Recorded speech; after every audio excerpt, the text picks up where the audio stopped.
শেখ হাসিনা সরকারের পতনের পর থেকে ভারত বাংলাদেশের সম্পর্কের অবস্থা কিছুটা যেন দা কুমড়ার মতো, যার ভুক্তভোগী দুই দেশেরই নাগরিক। এই সম্পর্কের ফাটল ঠিক করতে কিছুটা আশা জাগায় মোদি ইউনুসের বৈঠক। ব্যাংককে বৈঠকের টেবিলে কি মুখোমুখি হবেন ভারতের প্রধানমন্ত্রী নরেন্দ্র মোদি ও প্রধান উপদেষ্টা ড মোহাম্মদ ইউনুস?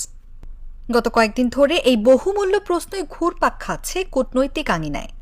বৈঠক নিয়ে ঢাকার প্রস্তাবে শুরু থেকেই দোটানায় রেখেছিল ভারত। হ্যাঁ বা না কোনো জবাব মেলেনি দিল্লি থেকে। এরই মধ্যে চীন সফরের সময় ভারতের 7 সিস্টার্স বা উত্তর পূর্বাঞ্চলীয় রাজ্যগুলোকে নিয়ে ড ইউনুসের করা মন্তব্য যেন আগুনে ঘি ঢালে, বৈঠক নিয়ে অনিশ্চয়তা বাড়িয়ে তোলে। নানা অনিশ্চয়তার পর অবশেষে বৈঠকের টেবিলে মুখোমুখি মোদি ইউনুস। শুক্রবার ব্যাংককের সাংগ্রিলা হোটেলে বিমস্টেক শীর্ষ সম্মেলনের সাইডলাইনে দ্বিপাক্ষিক বৈঠক করেন দুই দেশের রাষ্ট্রপ্রধান। বৈঠকে সাবেক প্রধানমন্ত্রী শেখ হাসিনার প্রত্যর্পণ, সীমান্ত হত্যা, গঙ্গা চুক্তি নবায়ন এবং তিস্তা নদীর পানি বন্টন সহ দুই দেশের স্বার্থ সংশ্লিষ্ট বিষয় নিয়ে আলোচনা হয়েছে বলে জানা গেছে।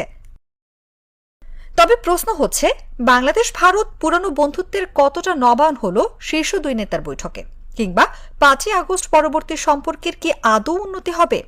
বিশ্লেষকরা বলছেন এই বৈঠকটি জরুরি ছিল, কারণ বাংলাদেশে নতুন সরকার আসার পরে সর্বোচ্চ পর্যায়ের কোনো আলোচনা এখনো পর্যন্ত হয়নি।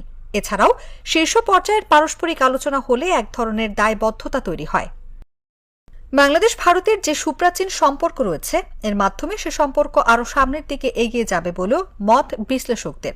তারা বলছেন, শুধু একটি রাজনৈতিক দলের উপর ভিত্তি করে দুই দেশের সম্পর্ক থেমে থাকতে পারে না। সুতরাং এই বৈঠকটি সেই সম্পর্কের দ্বার উন্মোচন করল। তবে বৈঠকের পর আরও যে বিষয়টি গুরুত্বের সঙ্গে সামনে আসছে তা হল শেখ হাসিনার প্রত্যর্পণ নিয়ে।